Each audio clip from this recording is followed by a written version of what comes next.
Welcome back to clean news Rajasthan. चलिए देखते हैं राजस्थान की 15 फटाफट बड़ी खबरों को। राजस्थान में पोस्टल वोटिंग में भी दनादन डले वोट।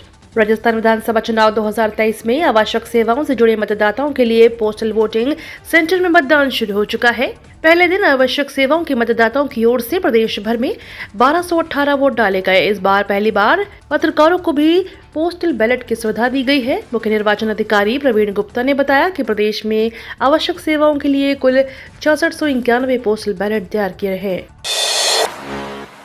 पायलट ने फिर साधा गहलोत पर निशाना। सचिन पायलट ने एक बार फिर से सीएम अशोक गहलोत का नाम लिए बिना उन पर निशाना साधते हुए कहा कि न तो कोई भी व्यक्ति अकेला चुनाव जीत सकता है, न ही हरा सकता है। पायलट से जब पूछा गया कि इस बार कांग्रेस के चुनाव कैंपेन के फेस गहलोत हैं और वो पोस्टर और रैलियों में कम नजर आ रहे हैं, इस पर पायलट ने कहा कि पार्टी कार्यकर्ता चुनाव जिताते हैं, कोई एक व्यक्ति नहीं जीता सकता।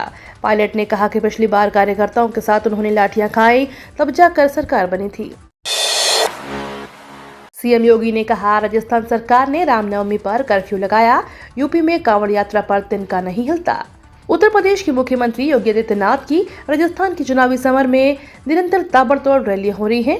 सोमवार को भी मुख्यमंत्री योगी आदित्यनाथ राजस्थान में मतदाताओं के समक्ष पहुंचे और भाजपा के लिए वोट मांगा। यहां उन्होंने जनविरोधी कृत्यों पर कांग्रेस को घेरा।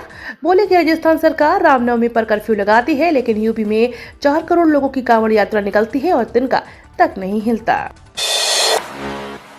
राजस्थान के जाट ओबीसी किसका देंगे साथ? राजस्थान के जाट और मूल ओबीसी किसका साथ देंगे, यह सबसे बड़ा सवाल है, क्योंकि राजस्थान में किसी भी दल का खेल बनाने और बिगाड़ने में जाट और ओबीसी फैक्टर खास अहमियत रखता है। राजस्थान में अब चुनाव प्रचार अंतिम दौर में पहुंच चुका है, लिहाजा ऐसे में सियासी दलों की नजर जाट और मूल ओबीसी पर है। दरअसल राजस्थान में विधानसभा चुनाव की रस्साकशी के बीच राहुल गांधी के भाषणों में बार बार ओबीसी का जिक्र हो रहा है।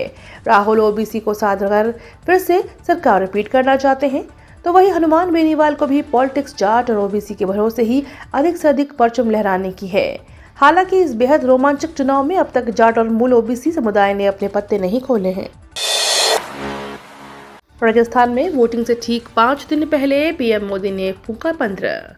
राजस्थान में विधानसभा चुनाव अब बेहद ही निर्णायक मोड़ पर पहुंच गया है, जहां अब 25 नवंबर को प्रदेश की 199 सीटों पर वोटिंग होगी और 3 दिसंबर को नतीजे आएंगे।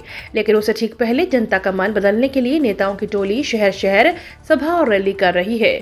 प्रधानमंत्री नरेंद्र मोदी कल राजस्थान के पीलीभंगा, पाली और बीकानेर पहुंचे। पीलीभंगा में हुई सभा के दौरान प्रधानमंत्री नरेंद्र मोदी ने इशारों में जमकर प्रदेश की गहलोत सरकार पर निशाना साधा। राजस्थान में बीजेपी, कांग्रेस समेत अन्य ने उतारे युवा प्रत्याशी। अब की बार राजनीतिक पार्टियों ने सबसे ज्यादा युवाओं पर भरोसा जताया है। पिछले चुनावों में 41 से 50 साल तक की उम्र के उम्मीदवार हावी थे, लेकिन इस बार 31 से 40 प्रत्याशी ज्यादा है। आखिर कितनी उम्र के कितने उम्मीदवार मैदान में उतरे हैं? राजस्थान के चुनावों में राजनीतिक दलों ने सबसे ज्यादा युवा उम्मीदवारों को मैदान में उतारा है। 2018 के चुनावों के मुकाबले इस बार युवा ज्यादा हैं। 41 से 60 साल के 868 उम्मीदवार, 25 से 41 वर्ष के 64,361 से 80,356 और 8 उम्मीदवारों की आयु 80 साल की है। अनूपगढ़ जिले में वसुंधरा राजे ने मंच से नीचे उतर किसान का सुना दुखड़ा। राजस्थान में चुनावी सरगर्मियां तेज हैं। चुनावी सभा है तो कई अजीबोगरीब हैरान कर देने वाले सामने भी आ रहे हैं। कल पूर्व मुख्यमंत्री वसुंधरा राजे की राजस्थान के अनूपगढ़ जिले में सभा थी। जैसे ही सभा खत्म हुई, एक किसान ने वसुंधरा राजे को कांग्रेस पर हमला करने का मौका दे दिया। ये पूरा मामला राजस्थान के अनूपगढ़ जिले के कड़साना का है, जहां वसुंधरा राजे भाजपा प्रत्याशी के पक्ष में चुनावी सभा को संबोधित कर रही थी। सभा खत्म करने के बाद जैसे ही मंच से उतरने लगी तो एक किसान उनके पास आकर फुट फुट कर रोने लगा। लोगों की नजर अब वसुंधरा राजे और उस किसान पर टिक गई और जानने की कोशिश करने लगी कि आखिर माजरा क्या। राजस्थान का आयुर्वेद संस्थान लाइलाज बीमारियों के लिए वरदान। जयपुर में केंद्र सरकार के आयुर्वेद संस्थान के पंचकर्म की रोगियों की वेटिंग लिस्ट बढ़ती जा रही है। संस्थान में न सिर्फ राज्य के बल्कि बाहरी राज्य के मरीज भी यहां असाध्य रोगों का उपचार करने के लिए पहुंच रहे हैं। आयुर्वेदिक चिकित्सा दूर दूर से मरीजों को आकर्षित कर रही है, लेकिन यहाँ रोगियों की बेड लिमिटेड होने के कारण उन्हें 2-2 महीने तक इंतजार में गुजारने पड़ते हैं। राज्य के सामने सबसे बड़े आयुर्वेदिक संस्थान NIA में पंचकर्म चिकित्सा की आवश्यकता वाले रोगियों की भरमार है। पुरानी स्वास्थ्य समस्याओं, सोराइसिस, रीढ़ की हड्डी में चोट और ऐसे अन्य विकारों वाले रोगियों सहित मरीजों की कभी कभी लंबी प्रतीक्षा सूची के कारण तकरीबन 2-2 महीने तक इंतजार करना पड़ता है। PM मोदी का बीकानेर में 4 किलोमीटर लंबा रोड शो, बीजेपी का बड़ा शक्ति प्रदर्शन। PM नरेंद्र मोदी ने कल बीकानेर में खुली जीप में रोड शो किया। बीकानेर शहर में हुआ यह रोड शो 4 किलोमीटर लंबा चला। इस दौरान प्रधानमंत्री नरेंद्र मोदी की एक झलक पाने के लिए रोड शो मार्ग के दोनों तरफ लोगों को भारी भीड़ उमड़ी। PM मोदी पूरे रोड शो में आमजन का अभिवादन स्वीकार करते रहे और हाथ हिलाते रहे। PM के रोड शो को लेकर सुरक्षा व्यवस्था के अभूतपूर्व इंतजाम किए गए थे। रोड शो के दौरान भीड़ ने मोदी के जमकर नारे लगाए। घर से मतदान की योजना को जबरदस्त रिस्पांस। निर्वाचन आयोग की नई पहल का अच्छा नतीजा सामने आया है। राजस्थान में पहले चरण में 96% बुजुर्ग और दिव्यांग मतदाताओं ने होम वोटिंग की। राजस्थान विधानसभा चुनाव 2023 में इसी के साथ होम वोटिंग का प्रथम चरण पूरा हो गया है। सोमवार से होम वोटिंग के दूसरे चरण की शुरुआत हुई। अब ट्रेन में भी बजा सकते हैं शहनाइयां। शादी ब्याह का सीजन शुरू होने जा रहा है। पूरे देश में शादियों की बहार होगी और बारातों की तस्वीरें अब आम नजर आएंगी। इसी बीच उत्तर पश्चिम रेलवे भी ब्याह शादियों के लिए तैयार हो गया है। NWR की माने तो लंबी दूरी की बारातों के लिए अब आप ट्रेन में बोगी या पूरी ट्रेन बुक कर सकते हैं। लड़की वालों के यहाँ ट्रेन में शहनाई बजाते हुए पहुंच सकते हैं। इसके लिए किलोमीटर के हिसाब से किराया चुकाना होगा और प्री बुकिंग करवानी होगी। लूटने वालों को सलाखों के पीछे डालेंगे। प्रधानमंत्री नरेंद्र मोदी ने सोमवार को राजस्थान के हनुमानगढ़ में एक रैली को संबोधित करते हुए कांग्रेस पर जोरदार हमला बोला। PM मोदी ने कहा कि मैं आपको गारंटी देने आया हूं, जिसने भी गरीबों को लूटा है उसे छोड़ा नहीं जाएगा। यहाँ राजस्थान में भी वह दिन दूर नहीं जब गरीबों को लूटने वाले सलाखों के पीछे होंगे।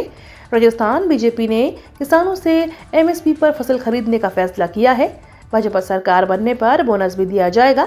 बीजेपी ने राजस्थान में सरकार बनने पर किसानों को प्रधानमंत्री किसान सम्मान निधि के जरिए 12,000 रुपए देने का फैसला भी किया है।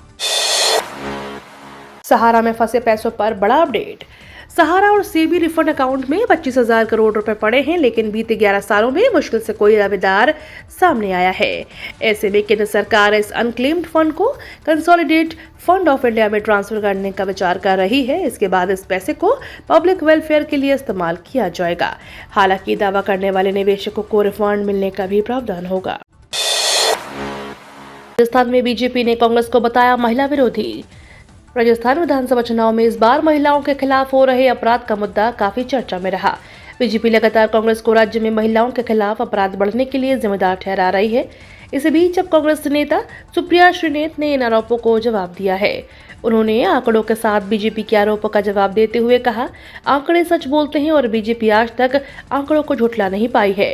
उन्होंने कहा कि हकीकत यह है कि राजस्थान में बलात्कार के लिए सजा का प्रतिशत 48% है और राष्ट्रीय औसत लेवल 28% है। राजस्थान में महिलाओं के खिलाफ अत्याचार के लिए सजा का प्रतिशत 45% है और राष्ट्रीय औसत 26% है। कांग्रेस में जान देने वाले और बीजेपी में जान लेने वाले लोग। राजस्थान विधानसभा चुनाव के लिए मतदान 25 नवंबर को होना है। इससे पहले बीजेपी और कांग्रेस का चुनाव प्रचार जोरों पर है। दोनों ही दल एक दूसरे पर हमला बोलने का एक भी मौका छोड़ते नजर नहीं आ रहे। इसी कड़ी में कांग्रेस के राष्ट्रीय अध्यक्ष मल्लिकार्जुन खड़गे ने भी राजस्थान के अनूपगढ़ में चुनावी जनसभा को संबोधित करते हुए बीजेपी और प्रधानमंत्री नरेंद्र मोदी पर जमकर निशाना साधा। उन्होंने कहा कि हमारे प्रधानमंत्री हर उस क्षेत्र में जा रहे हैं जहाँ चुनाव है। उन्होंने वो सारी चीजें कहना अब बंद कर दिया है जो वो पहले कहते थे। ये तो थी राजस्थान की बड़ी खबरें। रोजाना सबसे पहले अपडेट पाने के लिए क्लीन न्यूज राजस्थान को अभी सब्सक्राइब करें।